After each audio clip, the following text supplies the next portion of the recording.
জয়গুরু। পরমদয়াল শ্রী ঠাকুরের শ্রীচরণে জানাই ভূমিষ্ঠ প্রণাম। আপনাদের প্রতি প্রত্যেককে জানাই রানন্দিত জয়গুরু। আজ 14ই শ্রাবণ, আজ একটা বিশেষ দিন, আপনারা সকলেই জানেন। আজ পরম পূজনীয়া শ্রী শ্রী বড় মায়ের, আমাদের লক্ষ্মী মায়ের জন্মদিন। আজ 14ই শ্রাবণ। আর এই দিনটার জন্য আমরা বছরের প্রত্যেকটা দিন গুনি কখন এই দিনটা আসবে। খুব ভালো দিন এই দিন। পরম পূজনীয়া শ্রী শ্রী বড় মা আবির্ভূত হয়েছিলেন। তিনি আমাদের লক্ষ্মী মা, তার আশীর্বাদ আমাদের সঙ্গে সব সময় আছে। আমরা পরমদয়াল শ্রী ঠাকুরকে মান্য করি, আমরা পরমদয়াল শ্রী ঠাকুরকে নিয়ে চলি, তাকে প্রণাম করি, তার সেবা করি। কিন্তু বড় মা তো তার নিত্যসঙ্গী, তাই বড় মায়েরও সেবা করা, বড় মাকেও মেনে চলা, সাথে নিয়ে চলা, তাকে জীবনে অনুসরণ করে চলা, এটাও আমাদের কাম্য। তো তার জন্মবৃত্তান্ত সম্পর্কে সেই পুরনো কয়েকটা কথা নিয়ে আজ আর থাকবো না। আজ শোনাবো তার দয়ার কথা। তিনি যে আছেন আর তিনি যে সন্তানের ডাকে সাড়া দেন, আজকে সেই নিয়েই আলোচনা করব। তিনি সংসারে নিজের কষ্টকে কষ্ট বলে স্বীকার করতেন না। পরমদয়াল শ্রী ঠাকুরের আদেশ প্রাণপণে পালন করার চেষ্টা করতেন। শুধু প্রাণপণে পালনই করতেন না, পরমদয়াল শ্রী ঠাকুরকে খেয়াল রাখতেন প্রত্যেক ক্ষণে ক্ষণে, প্রত্যেক মুহূর্তে তিনি ঠাকুরকেই চাইতেন। ঠাকুর ছাড়া তার কিছুই আর চাওয়ার ছিল না। আজকে সেই বিষয়ে আমাদের প্রসঙ্গ। একবার তার জানুর উপরে বিষাক্ত দুটি ঘা, পাশাপাশি দুটি কার্বাঙ্কলের সৃষ্টি হয়েছে। দুর্বিষহ তার যন্ত্রণা, একটি কার্বাঙ্কলের যন্ত্রণায় যেখানে মানুষ অস্থির হয়ে পড়ে, সেখানে দুটি ঘায়ের যন্ত্রণা সহ্য করে তার সংসারের কাজ করতে হয়। সেই ঘা যখন ভীষণ আকার ধারণ করলো, যখন প্রায় তার অচল অবস্থা, তখন অস্ত্রোপচার ছাড়া আর গত্যন্তর রইল না। তখনকার দিনে অস্ত্রোপচারকে সহনীয় করার জন্য এখনকার মতো অবশ বা অজ্ঞান করার পদ্ধতি ছিল না, আর থাকলেও সেই পাড়াগায়ে তার কোনো ব্যবস্থাই ছিল না। ডাক্তারগণ এলেন, অস্ত্রোপচার শুরু হলো। বধূটি ঘোমটা টেনে চৌকির কোনায় কপাল ঠেকিয়ে দাঁতে দাঁত চেপে সেই কঠিন অস্ত্রোপচারে দুঃসহ যন্ত্রণা মুখ বুঝে সহ্য করল। একটু শব্দ করল না, একটু নড়ল না, নিথর নিশ্চল স্থির অবস্থায় রইল। অস্ত্রোপচার একরকম শেষ হলো, ডাক্তারগণ চলে গেলেন। বধূটির উঠে দাঁড়ানো তো দূরের কথা, একটু নড়াচড়া করারও বোধহয় শক্তি নেই।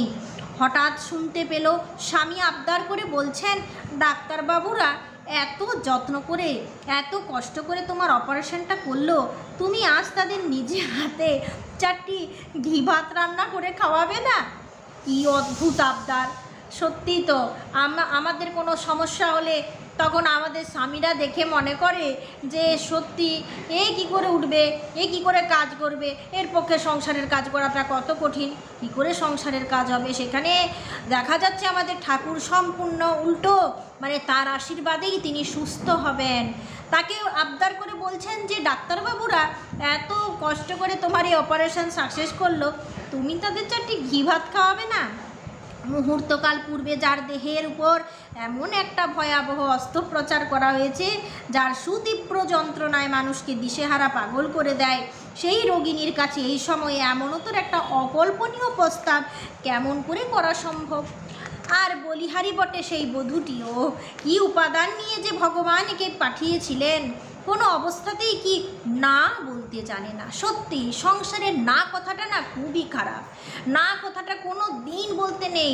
আর তার বড় মায়ের জীবনে আমরা দেখেছি তিনি অনেক ভুল করেছেন, অনেক গালমন্দ খেয়েছেন, অনেক লাঞ্ছনা ভুগেছেন, কিন্তু না যদি একবার বলতেন এত লাঞ্ছনা তিনি পেতেন না।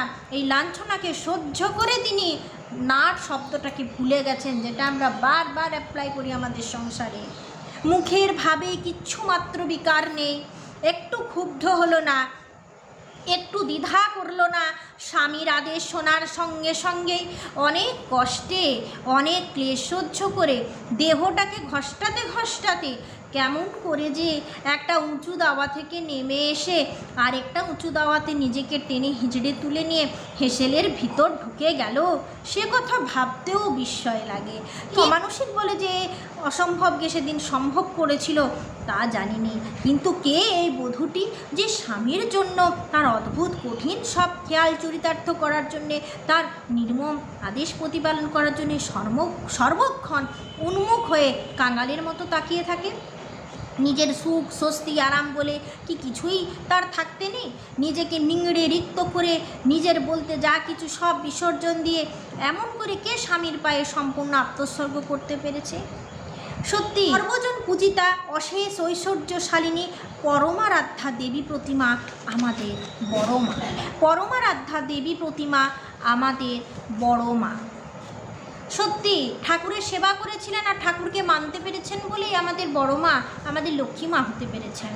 ঠাকুরকে মানলে, ঠাকুরের আদেশকে খুশি মনে পালন করলে একদিন নিজেকে দেখে আর চিনতে পারবো না, নিজেকেই চিনতে পারবো না যে আমরা কী ছিলাম, কী হয়েছি। শুধু নির্দিষ্টটুকু পালনে এত কিছু হওয়া যায়। আচ্ছা, মায়ের দয়ার কথা শোনাবো বললাম, এ তো মায়ের মানে স্বামীর যে নির্দেশ সেটাকে কিভাবে পালন করলেন, কষ্টকে কিভাবে সহ্য করলেন সেটা আপনাদের শোনালাম। শ্রী শ্রী বড়মা তার সমগ্র জীবন নিয়ে শ্রী শ্রী ঠাকুরের নিত্য সেবায় সদা উৎসর্গীকৃতা ছিলেন। তাই শ্রী শ্রী ঠাকুরের স্বস্তি, শান্তি, তৃপ্তি, সর্ববিধ নিরাপত্তা সম্বন্ধে অমন সতর্ক জাগ্রত দৃষ্টি আর কারও দেখতে পায়নি। অন্তরের যে বিশালতা, ব্যাপ্তি ও অতলস্পর্শী জ্ঞান তাকে সহজভাবে বিষার্থ হারিণী জগন্মাতার আসনে সুপ্রতিষ্ঠিত করেছে। তারও মূলে রয়েছে নিজের সর্ববিধ সুখ তৃষ্ণাকে নিঃশেষে বিসর্জন দিয়ে শ্রী শ্রী ঠাকুরের সেবা ও তৃপ্তি বিধানে নিজেকে বিলিয়ে দেওয়ার মধ্যে তিনি কখন যে বিশ্রাম করতেন তা দেখা যেত না। সর্বদা নিরলস কর্মসাধনার মধ্য দিয়ে তিনি শ্রী শ্রী ঠাকুরের সর্বজীব কল্যাণের মহাযজ্ঞাগ্নিকে নিত্য প্রজ্বলিত রেখেছিলেন। আজীবন বিরামহীন, বিশ্রামহীন এই তপস্যাস্ফূত মহাজীবনের ত্যাগ, তিতিক্ষা, ক্ষমা, ধৈর্য ও সংযমের পূর্ণ ইতিহাসকে রচনা করবে। কার সাধ্য তার চরিত্রের সহজ ঐশ্বর্যের দুস্তর মহিমা বর্ণনা করবে? যখনই আর্ত কোনো সন্তান অনুতপ্ত হয়ে মায়ের দয়া ভিক্ষা করেছে, তার প্রার্থনা তক্ষুনি পূর্ণ হয়েছে। মায়ের দয়ায় কত সন্তানহীনা সন্তান লাভ করে দগ্ধ প্রাণে শান্তি পেয়েছে। কত ভগ্ন প্রণয় দাম্পত্য জীবনে তার আশীর্বাদে শান্তি ফিরে এসেছে। অন্তরের আকুল প্রার্থনা তার চরণে নিবেদিত হলে তা কখনো ব্যর্থ হয়নি। আকুল প্রার্থনা করতে হবে তার শ্রীচরণে, তবেই আপনার যে চাওয়া সেটা পূর্ণ হবে, মায়ের দয়ায় পূর্ণ হবে। মা আপনাকে দয়া করবেন যদি আকুল প্রার্থনা থাকে তার শ্রীচরণে। তিনি অবশ্যই সন্তানের ডাকে সাড়া দেবেন। তার অশেষ করুণা ভরে সে প্রার্থনা তিনি পূর্ণ করেছেন। এই তো সেদিনের কথা। আমার স্ত্রী মানে এটা যিনি লিখছেন ননীগোপাল চক্রবর্তী। আমার স্ত্রী সেদিন নিম্ন রক্তচাপ রোগে আক্রান্ত, বহু চিকিৎসাত রোগ প্রশমনের লক্ষণ দেখা যাচ্ছে না। ঘরে শ্রী বড়মা সিংহাসনের সামনে সে আকুল হয়ে প্রার্থনা জানালো। রাত্রে যখন সে ঘুমিয়েছে তখন স্বপ্নে মা বিপন্নার্তী হারিণী করুণা করে দেখা দিলেন, বলেন, এই আমি এসেছি, আমাকে বসতে দে। তাই তো কোথায় সেই পরমা ঈশ্বরীকে বসতে দেওয়া হবে? তার যোগ্য আসন যে ঘরে কিছুই নেই। কিন্তু না, মা দয়াময়ী সন্তানের প্রতি অসীম করুণায় স্নেহ বিগলিত কণ্ঠে বললেন, তোর পরার কাপড়ের আঁচল পেতে দে, আমি তাতেই বসব। তাই সে পেতে দিল, তিনি বসলেন। ঘুম ভেঙে গেল। স্বপ্নের কথা স্মরণ করে আমার স্ত্রী কেঁদে আকুল হলো। তার ওই মলিন বস্ত্রাঞ্চলে শেষ পর্যন্ত জগজ্জননীকে বসতে দেওয়া হলো। এরপর থেকেই ক্রমে দ্রুত তার রোগ নিরাময়ের দিকে গেল। মায়ের কথা, আমার এই ক্ষুদ্র জীবনেই তার ভাণ্ডার অফুরন্ত। একটা ক্ষুদ্র লেখায় তার কতটুকু প্রকাশ করা যাবে? মায়ের সেবা করতে পারিনি, কিন্তু তার স্নেহা সুধা মুহূর্তে মুহূর্তে পান করে জীবন পরিপুষ্ট করেছি। মাতৃপূজার মন্ত্র আমি জানি না, শুধু সেই পুণ্য স্মৃতি স্মরণ করতে গিয়ে দুর্বার অশ্রুর বন্যায় হৃদয়ে আলোড়িত করে চোখ ছাপিয়ে ঝরে পড়ছে। আশীর্বাদ করো। আমরা যেন শ্রদ্ধাত্মা হয়ে উঠি, অন্তরে বাহিরে যেন পরম দয়াল শ্রী শ্রী ঠাকুরের সঙ্গে তোমাকে যোগ্য আসনে বসিয়ে পূজা করতে পারি। এটাই আজকের আমাদের পরম প্রার্থনা। আজকে আমরা মায়ের কাছে প্রার্থনা করব যে অন্তরে বাহিরে যেন পরম দয়াল শ্রী শ্রী ঠাকুরের সঙ্গে তোমাকে যোগ্য আসনে বসিয়ে পূজা করতে পারি। এই লাইনটাই আমরা আজকে পরম বড় মায়ের কাছে জানাবো। আকুল প্রার্থনা তিনি আমাদের শোনেন, আমাদের ডাকে তিনি সাড়া দেন। এই শুভ দিনে এই পরমারাধ্যা লক্ষ্মী মাকে আমরা অন্তর সিংহাসনে স্মরণ করব, তাকে অন্তর সিংহাসনে জায়গা দেবো। যেমনভাবে আমরা আমাদের ঠাকুরকে চাই, আমাদের চাওয়াটা যেন শিশি বড় মা হন। বড় মা আমাদের লক্ষ্মী মা, তাকে সংসারে অনুসরণ করে চলতে হয়। তিনি আছেন, আমাদের সাথে থাকবেন। বড় মায়ের পুজো করতে হয় প্রতি বৃহস্পতিবার। যেমনভাবে আমরা লক্ষ্মী মাকে পুজো করি, ধান দুর্বা, আমের পল্লব, পান সুপারি এইসব দিয়ে বড় মায়ের পুজো করতে হয়। বড় মাকে আজকের দিনে মালা পরাতে হয়। জন্মদিনে এই শুভ দিনে বড় মায়ের কাছে ভালো ভোগ নিবেদন করুন, মাকে প্রণাম করুন, মায়ের দয়ার কথা কিছু 4-5টা মানুষের সামনে আলোচনা করুন, আর নিষ্ঠার সহকারে দিনটাকে কাটিয়ে দেন।